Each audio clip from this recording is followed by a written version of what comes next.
Hi guys, আমি সুনন্দা আবার চললাম আরেকটা ভিডিও নিয়ে।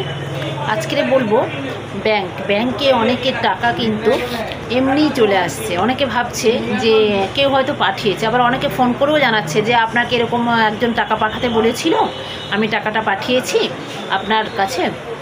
সে কিন্তু বুঝতেও পারছে না যে কার টাকা কিভাবে এসছে। আবার ভাবছে যে হ্যাঁ ঠিক আছে, হয়তো কেউ আত্মীয় স্বজন কেউ পাঠিয়েছে, টাকাটা ঠিক আছে এসছে যখন, থাক পরে কথা বলে নেব। এই ভুলটা করবেন না।